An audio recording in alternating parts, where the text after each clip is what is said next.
বিদেশি শিক্ষার্থীদের ভিসা আবেদন কমে যাওয়ায় লন্ডন এবং ইংল্যান্ডের অন্যান্য অংশের কিছু বিশ্ববিদ্যালয় আর্থিক ক্ষতির সম্মুখীন হতে যাচ্ছে। এ ব্যাপারে দেশের শীর্ষস্থানীয় অর্থনীতিবিদরা সতর্ক করেছেন। Institute for fiscal studies home অফিসের পরিসংখ্যান হাইলাইট করেছে। এতে দেখা গেছে গত বছরের একই মাসের তুলনায় এই বছরের আগস্টে যুক্তরাজ্যের স্টাডির জন্য ভিসা আবেদনের 17% বা প্রায় 25,200টি আবেদন কম হয়েছে। সাম্প্রতিক মাসগুলোতে ভিসা আবেদন কমে যাওয়ার এই প্রবণতা অব্যাহত রয়েছে। ইনস্টিটিউট ফর ফিস্কাল স্টাডির সিনিয়র রিসার্চ ইকোনমিক্স কেট ওভেডর বলেন যে স্টুডেন্ট আবেদনের সর্বশেষ পরিসংখ্যান গত বছরের তুলনায় প্রায় 17% কমেছে।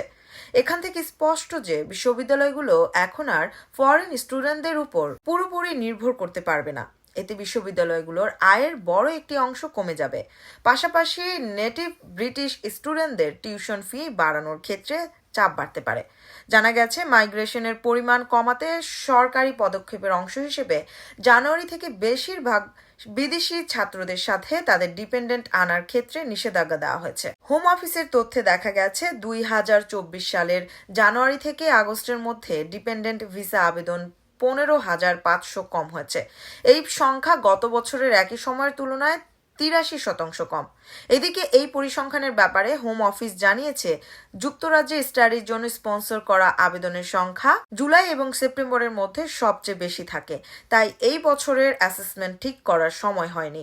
কিন্তু রাজধানীতে বিশ্ববিদ্যালয় এবং কলেজের প্রতিনিধিত্বকারী লন্ডন হায়ারের চিফ এক্সিকিউটিভ ডক্টর ডায়ানা সতর্ক করে দিয়ে বলেছেন যে ফরেন ভিসার আবেদন কমে যাওয়ায় বিভিন্ন ফাইন্যান্সিয়াল সেক্টর ক্ষতিগ্রস্ত হতে পারে। এদিকে কম বিদেশি শিক্ষার্থী আসায় ক্ষতিকর প্রভাব সম্পর্কে বিশ্ববিদ্যালয়গুলো নিজেই সতর্ক করেছে।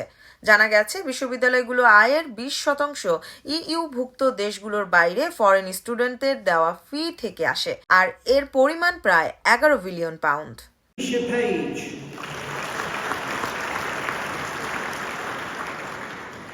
Bachelor of Arts with honours. You also have the priceless gift of time and kindness. Use them